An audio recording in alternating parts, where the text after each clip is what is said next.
E aí pessoal, tudo bem?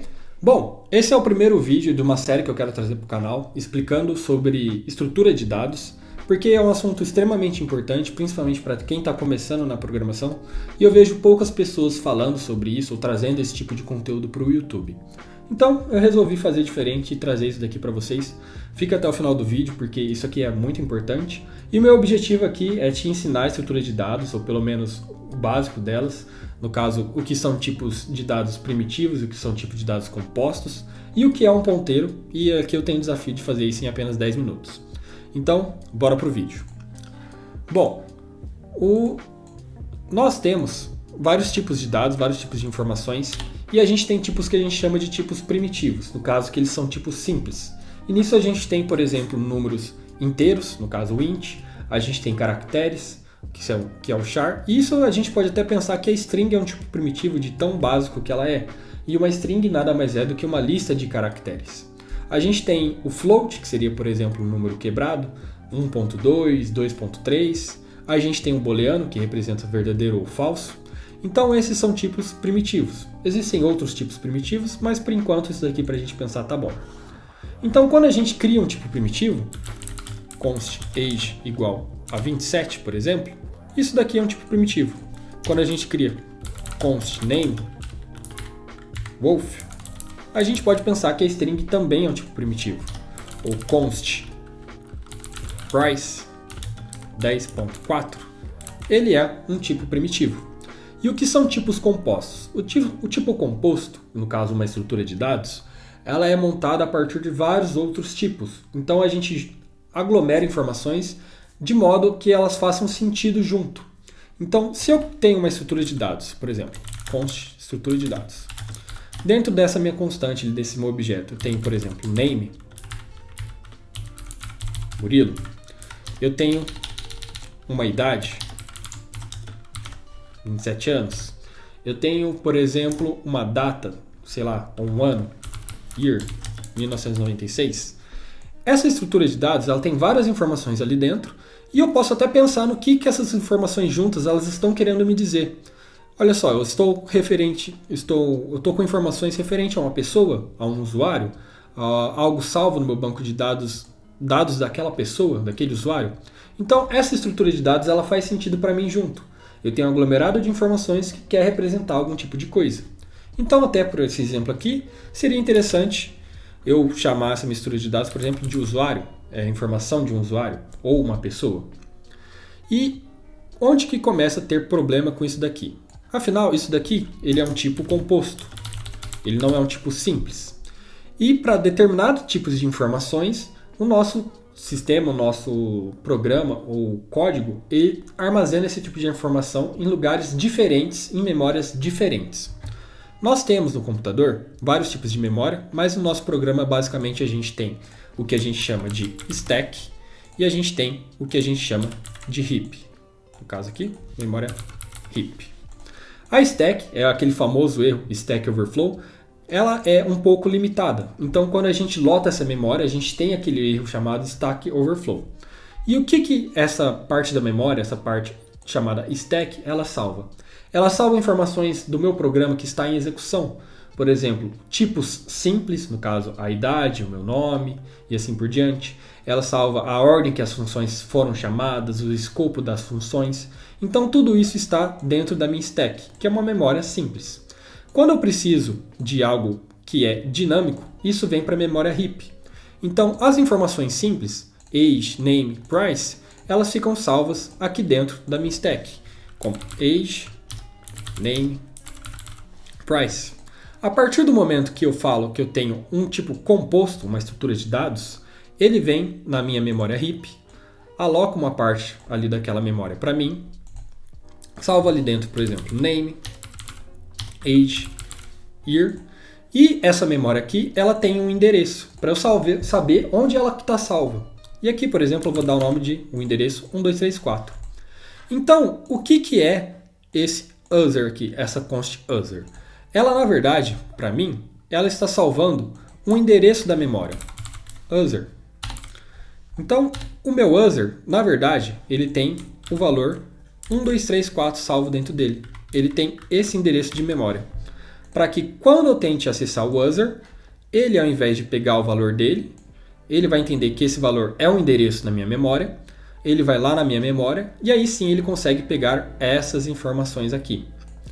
E a partir disso a gente começa a ter alguns tipos de problemas se você não entende de endereçamento de memória. Que o que é? Imagina que eu tenho um segundo usuário, const user2, ele é igual ao user1, só que o meu usuário 2, o nome dele é diferente. O nome dele, sei lá, é Osvaldo.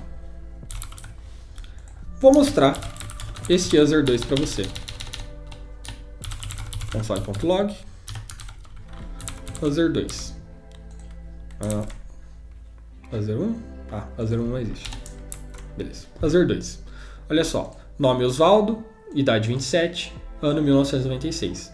Beleza. Só que se eu mostrar para vocês agora o user normal, olha só. O nome dele também é Osvaldo. Por que isso acontece? Porque quando eu crio uma outra constante, user2, eu falo que ela é igual ao meu user anterior, o meu user ele não é um valor. O meu user ele é um endereço de memória. Então, o que eu estou dizendo é que o meu user2 ele tem o mesmo endereço de memória que o meu user comum. Então, na verdade, eu tenho dois ponteiros, duas constantes que estão apontando para o mesmo endereço de memória. Então, se eu falo que o user2, o name dele agora é Osvaldo, eu estou mudando o valor do user1 também. E isso aqui causa o que a gente chama de um efeito colateral.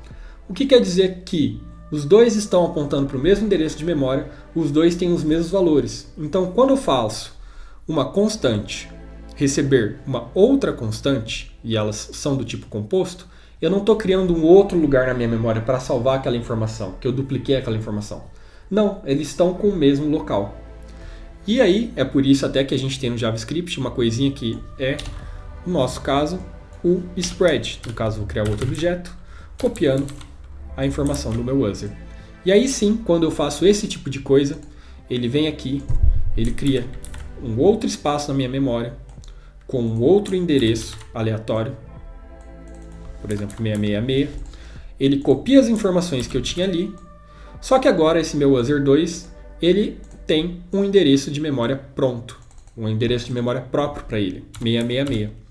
E aí, se eu vier aqui e fazer com user2.name e trocar para Osvaldo,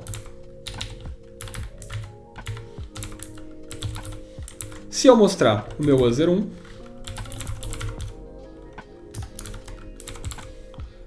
a gente vê que o nome dele não foi modificado, porque ele está em um endereço de memória diferente.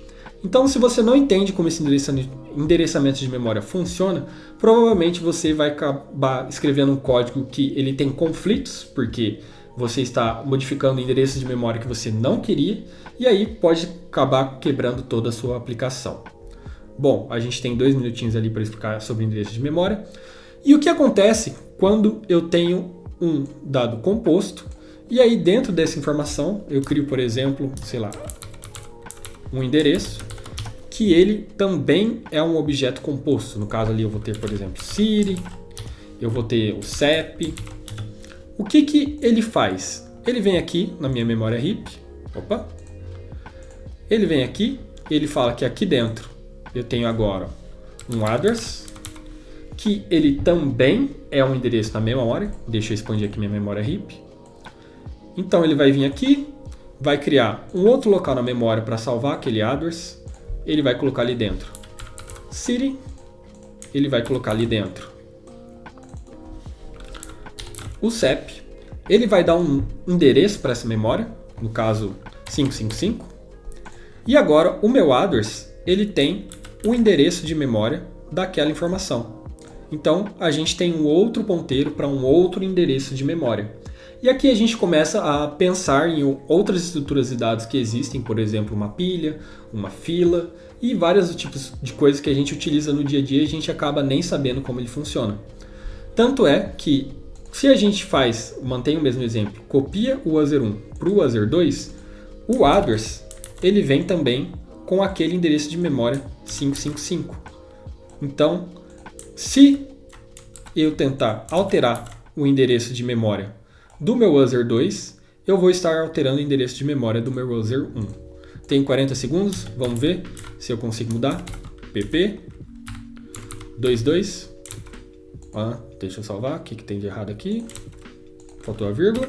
Então, se eu vier aqui e fizer, por exemplo, user2.address.city e mudar ele agora, por exemplo, para São Paulo, quando eu mostro meu usuário comum, você vai ver que o endereço dele também mudou.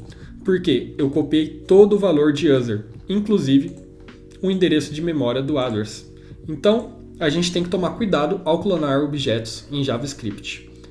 Pessoal, timer deu agora. Bom, isso daqui foi estruturas de dados para vocês em 10 minutos. Eu vou trazer mais vídeos assim. E eu gostaria que vocês comentassem, deixassem aqui embaixo se vocês preferem vídeos mais curtos ou vídeos mais longos, trazendo mais explicação, trazendo coisas mais detalhadamente. Eu pretendo trazer informações, trazer conteúdo sobre pilhas, filas, listas encadeadas e assim por diante. E eu acredito que vai ser difícil trazer em vídeos pequenos, mas eu posso tentar para vocês. Então, pessoal, muito obrigado, espero que tenham gostado do conteúdo. Se inscreva no canal. Valeu!